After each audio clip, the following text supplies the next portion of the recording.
At si Patrick Garcia ang ama. Pagpapakasal nila, ipinagpaliban muna. Sobrang nininervyos. Kasi first time. And, ayan. And, excited na rin. Ano ba, boy ba o girl, di ba? Aborting the child is none of our, kumbaga, tuloy talaga. Matapos makumpirmang 6 weeks pregnant ang young actress, noong Huwebes sumailalim sa isang counseling sa sala ni Judge Selma Palacio Alaras ng Makati ang actor at actress. Pinayuhan sila ng judge na pag-isipang mabuti ang balak na pagpapakasal. Jeneline is 6 weeks pregnant, and that's why I'm here. I would want to set things right sana to get married. But of course, judge said that to get married to the right reasons dapat. And we still have time. I still love her, and our mission now is to take care of the baby and make sure he grows up to me, and we could get married anytime naman. Isa rin sa mga dahilan kung bakit ipinagpaliban nila ang kanilang kasal ay dahil iniwasan nilang maging sukob ito sa wedding ng kapatid ni Patrick na si Jessica sa boyfriend nitong si Doug Kramer. Wala raw silang planong itago ang pagbubuntis ni Jeneline at gayon pa lang ay naglilihina ang young actress. Morning sickness. Meron sabi siya, kainin siya.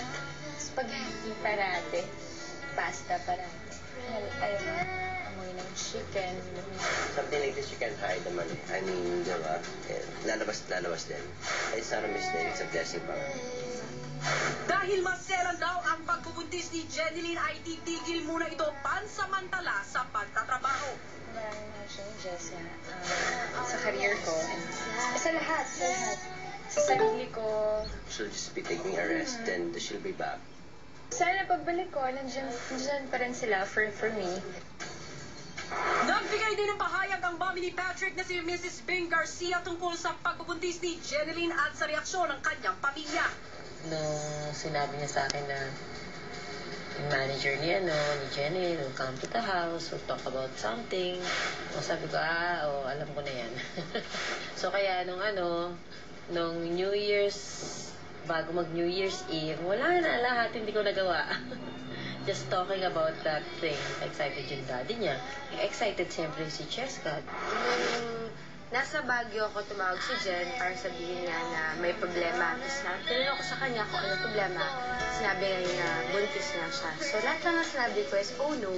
I wasn't worried naman kasi before this came out, we had a meeting naman with Jen's managers, Becky, my mom, and my brother.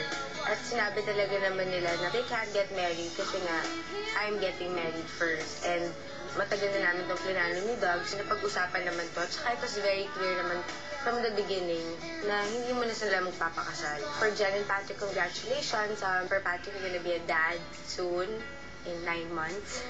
And Jen, you're gonna be a mom soon. So, wishing you all the best. Babies are always a blessing. So, more blessings to come for you too. And also, prepare yourselves to be good parents. And I'm gonna be a tita. May revelasyon din si Mami Bing tungkol sa relasyon ni Patrick at sa Mami Lydia ni Jeneline. Hindi ko yung nakakausap yung miski kasi galit kay Patrick yung yung Mami Lydia ni Jenny, ayaw niya kay Patrick. So, buti na lang hindi siya ipapakasalan ni Patrick. If ever, hindi siya yung makakasama. Pinabulaanan din ni Mami Bing na lulong sa online casino ngayon ang kanyang anak na balitang nagbenta di umano ng cellphone at nangutang pa raw ng 50,000 pesos sa isang TV host columnist. Paano naman malulunong sa sugal yun? Wala namang pera yun. Nasa akin lahat yung pera niya. On allowance siya. Mag-investments niya. Nandun, okay naman. Pero sa kabila ng lahat ng intriga, sina Patrick at Jeneline hindi pa rin mapipigilan ang pagmamahalan at ang pagsisimula ng kanilang sariling pamilya.